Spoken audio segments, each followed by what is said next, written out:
Welcome to the Ozasir show of Entrepreneurship and Regional Development podcasts. Each publication in our journal is a great opportunity to share significant and audacious contributions to a large audience. My guests today are Huriye Yeröz from De Montfort University and Sibel Ozasir Kacar from Radboud University. They recently published an article entitled Power Engagement in Migrant Women's Entrepreneurship. They co-authored this paper with Patricio Osorio. It has been published in Entrepreneurship and Regional Development, a journal edited by Taylor and Francis. Huriye, Sibel, welcome to our podcast.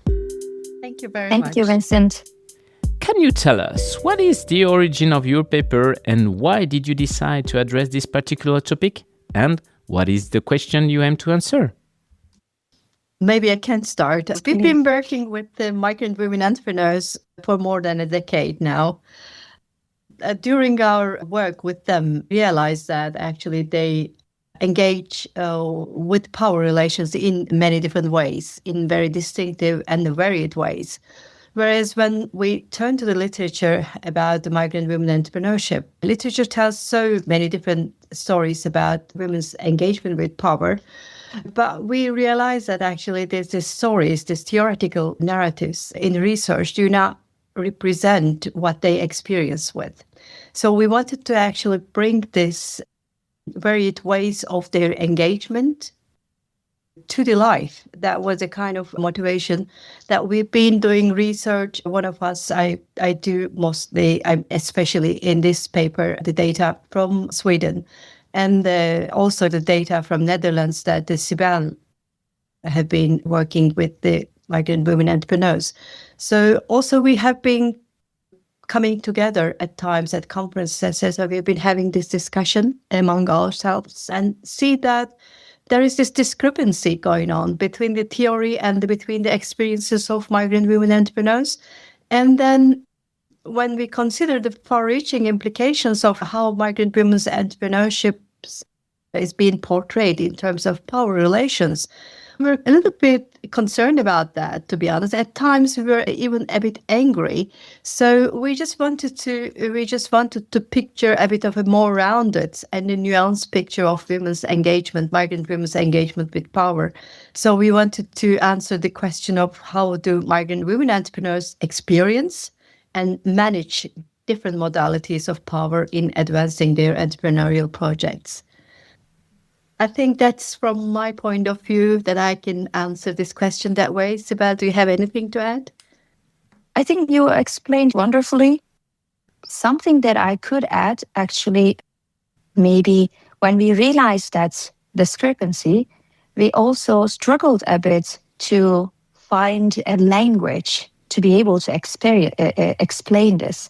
I think this was also in a way, triggered us to find a way, okay, we see this in practice with women's experiences and also coming from those regions, like myself as also a migrant woman, not an entrepreneur myself, but like being really familiar with the context, but also reading the literature, because we do study the literature, we also contribute to that literature as well. So that was also the issue, okay, how can we explain this? And I think maybe we need to also emphasize here the importance of experiential and embodied point of view of a critical feminist scholarship actually brought us. Yeah. Can you identify the one, maybe two key contributions of your paper that you believe will have the most impact on the field? Yeah, I think Sibel just started. That's a good question. Yeah, I guess so. Yeah, maybe to start with, we introduced the concept of power agility. I think this is very much relevant when we challenge framing of power as something possessive, right? Either you have it or not, but like really realizing that there are different modalities. It could be like power over, when women resist to the imposed structures on them, or power to, when they really individually enact, but power with, like really collectively mobilize and use power in that sense with others. It's more like relational aspects rather than like really possessive aspects. So I think power agility is one of the key contributions of our paper. where it becomes like frames power as an emergent and dynamic construct rather than a fixed parameter. And the second one, I think, related to what I started explaining with the critical feminist scholarship, that we realize that, okay, we need to take it from the experiential point of view. And when we do that, we were able to recognize that these women are like special in certain senses, and special in the terms of that they recognize social suffering because they have double or multiple seeing capacity that they developed over the years between different worlds. So they could able to make a critique of power. So they really realize this social sufferings. And this, of course, helped them also constructing their entrepreneurial opportunities. And not only for their individual or familial benefits, those beyond these motives, also for their communities as well. So they were really able to see when structural environment falls short and how they can, like by doing this critique of power, how they can really use their power and create entrepreneurial opportunities. This is also the transformative potential that we realized and try to emphasize, and think that this is really like one of the key contributions of the paper. I don't know, I see these 2 points, but Huriye, do you have anything to add to think? I think you've been explaining very well, but one thing maybe that the core to our struggle of conceptualization of power, and also the concept that we develop through the experiences or attending to experiences of women, is that understanding of power in a more positive and more, I would say, generative way, rather than a very negative way. And also, it's not, as you said, in the power agility, the women entrepreneurs actually build this as a skill. As an embodied skill. Over the time that they deal with the power relations, they develop this as an ability. So it's not a one-off thing, and it's not an episodic thing that we wanted to highlight, and it's a very positive and generative thing. And I agree with you regarding that their critique of power has become the source of entrepreneurial opportunities. And I think we're going to see this probably not only in migrant women entrepreneurs. This is just an empirical context, but we believe that many disadvantaged groups that experience this because of their marginalization, this social suffering, and then entrepreneurial opportunities get, I would say, perhaps created because of this, not despite of this. In literature, it was more of a portrayal of this experience of marginalization as despite of this. But we try to tell, or we try to actually emphasize the point that no, that's a source of recognizing and creating entrepreneurial opportunities. What was for you the main theoretical and methodological challenge or challenging in addressing such a question? I think one of the biggest problem that we have had, we just mentioned about the conceptualization of power and how to actually articulate the experiences of women and putting them into a very coherent narrative. But before that, to be able to find a language to speak through or to speak from. The current theories, unfortunately, didn't help us explain what was going on. In the first submission, we were aware of it. We were not really comfortable with the way that we could put everything into the paper. We know that we were saying something important, significant, according to us, but we nevertheless were aware that we were not speaking the language that is nicely capturing the experiences of women. So after the first review, that was very apparent. After the first review, we have had wonderful reviews and really solid and very thought-provoking. So it took us a couple of months actually to be able to answer these questions, but we needed to go back to the literature again, to the feminist literature, because we were very lightly using, I think, the feminist approach. And then we just started to engage more with the critical feminist theory, and then theorizing from the experience that we actually found very suitable what we need to do in this paper. So that was the first and the biggest challenge according to me. Sibel, would you like to have anything to add? Yeah, you mentioned from a theoretical point of view, that was indeed a challenge. Maybe what I can mention from a methodological point of view, I think it was the really, because we collected life stories. So these are like really embodied experiences of women. But it was a big challenge to really have this in a narrative format to really respect to their experiences and to be able to tease these experiences out, to make it visible that it is coming from the experiences and from experiential point of view. I think that was a kind of difficult thing to do. And also having two contexts, right? Because there are the contextual dynamics, of course, influencing the relations of women with power and how they enact power. But also, we do not want to just compare and contrast these contexts, but we want to see also, or to make it visible, that this concept of power agility and modalities of power actually running through different contexts as well. So it was also a bit of a challenge in the way how to present this, that it is not a ubiquitous thing that is everywhere, but it still takes the contextual dynamics into account, but visible enough that we can see across context. I think here maybe we also need to emphasize our third author, who is not unfortunately be able to join us today, but Patricio helped us a lot. I think also like the reviewers, because he is not in the specifically coming from the migrant woman entrepreneurship field, so also not familiar with the context of Sweden and the Netherlands as we were. He really asked nice questions just to be able to understand and also to contribute to the formation of the paper. But this helped us also a lot in that respect. Huriye? Yes, I think we found ourselves explaining our reasoning and experiences. It was very natural to us. That wasn't natural to him. That wasn't obvious to him. So I think that even this exercise, trying to explain how we see things, how we try to put things into the paper or ideas, I think he helped. He contributed so much. That was one of the ways that I think that we could navigate our theoretical, but also the methodological challenges in this paper. So, yeah, we were lucky. I think we had a good team that we complemented each other. Indeed, yeah, I agree. Let's talk about the research process itself. Can you share something about the journey, perhaps a turning point during data collection, a difficult decision you had to make about the research design, or even a moment of doubt? Any surprise or counterintuitive results, something that made you rethink your initial assumptions? Yeah, I think as I mentioned a little bit, I think second reviewer, this phenomenon, I think our reviewers just pushed us really to find our theoretical home.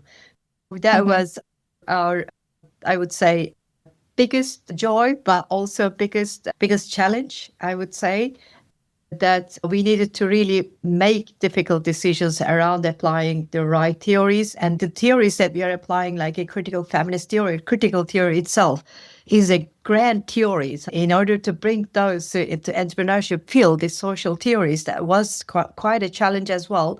But I think it was by heart that I identify myself as a feminist. So for me, it was a challenge, but also it was a great joy, I think, to tide these waves.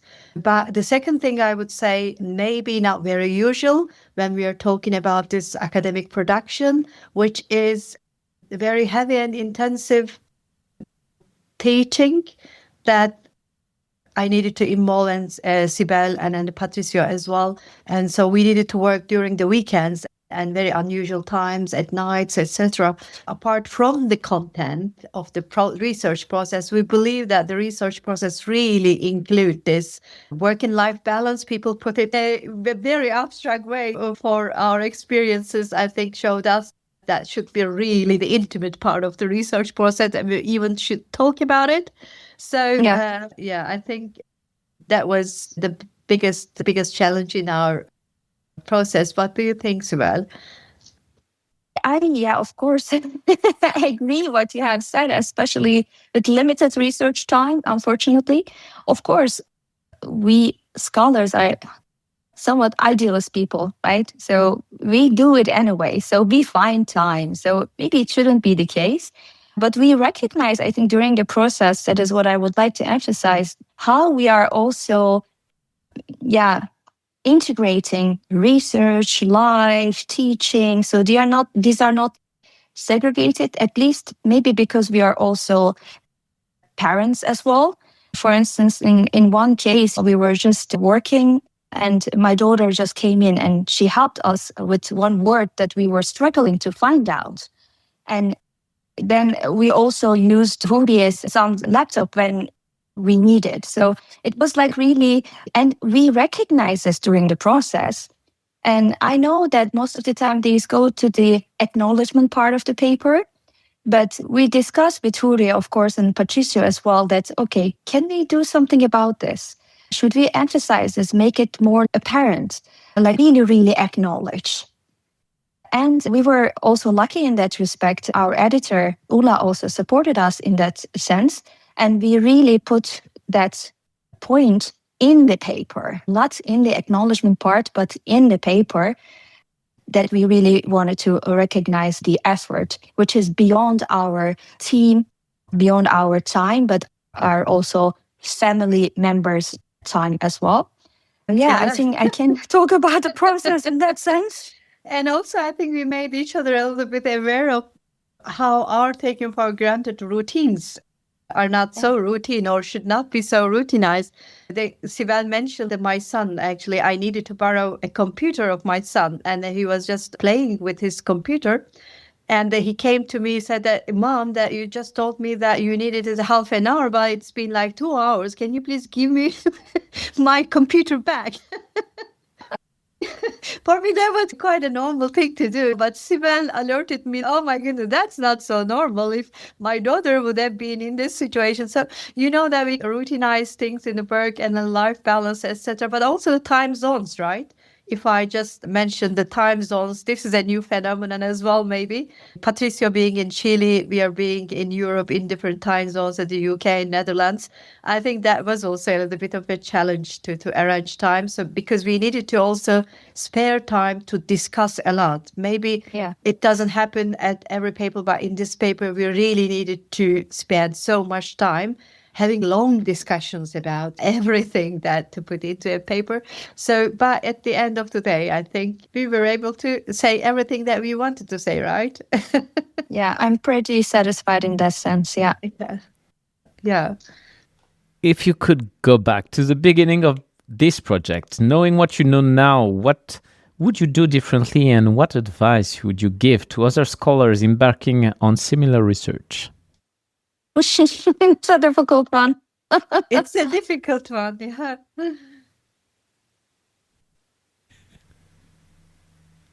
Yeah, what would you say, Huriye, if you go back? And I would say perhaps we involved women entrepreneurs into our research project.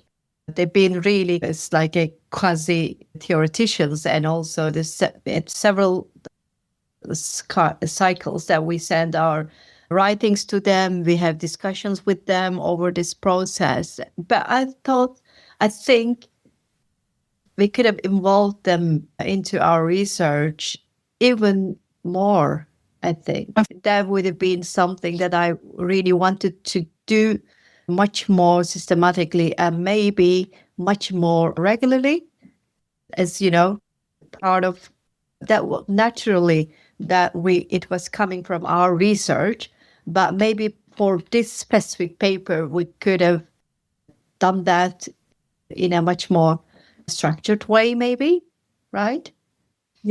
And apart from that, I realized during the process, because the question also asks about when you go back at the beginning, and I think I can also advise this to all the qualitative scholars, because I think because of the dynamics, also the emphasis given more to different methodologies, I felt that we should be more brave enough to really bring those in-depth insights and looking at the experiences as really seeing embodied experiences is difficult. So I think we need to be, bold enough, brave enough to really go deeper.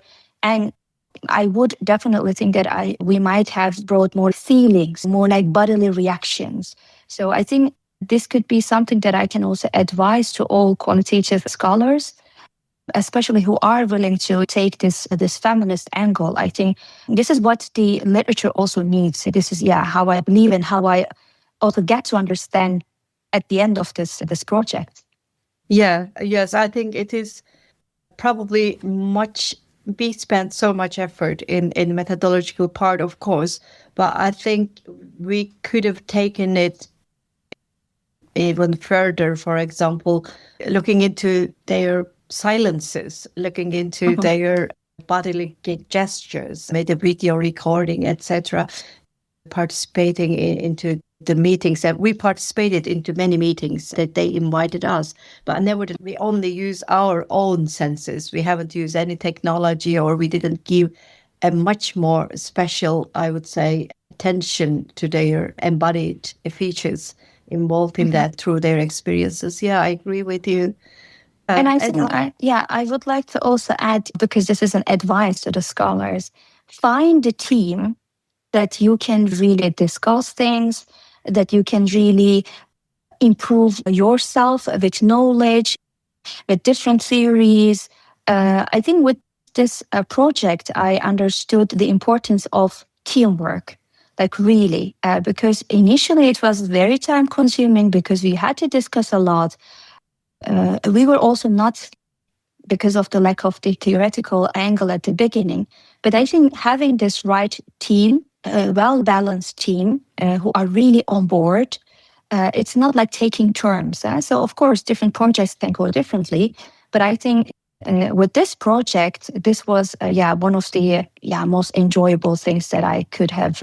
The discussions, the rich discussions. I think that's really important. That find your team, find your team that kind of really develops yourself, your insights. Yeah, exactly. Find your people, right? It's really important. I think it's the most important thing, to be honest. I mean, everything can be done, and unless you're working alone on your own. I think it's so important to be able to think together, to talk together and write together. I think that's not so easy. I think the best thing comes from working together with like-minded people. Yeah, I agree with you, Sibel. Yeah, and I think what is maybe it's not an answer to your question, but I would like to iterate one more time that I think everyone should be doing what they like doing. I think at that point, for example, I'm so happy to see that I did what I really like to say. I think it's a source of joy. The research process is what makes me keep going. Lots of challenges happening, I think, for all of us. But at the end of the day, if we do something that we really like, I think that's really the most important. I think the most awarding, maybe the prize. I agree. Yeah, I think everyone should do what they like. Thanks a lot, Huriye. Thanks, Sibel, for participating in our show and for pulling back the curtain on your research process on your article entitled Power Engagement in Migrant Women's Entrepreneurship. All our podcasts are available on entrepreneurship-erd.com and on the main podcast platforms.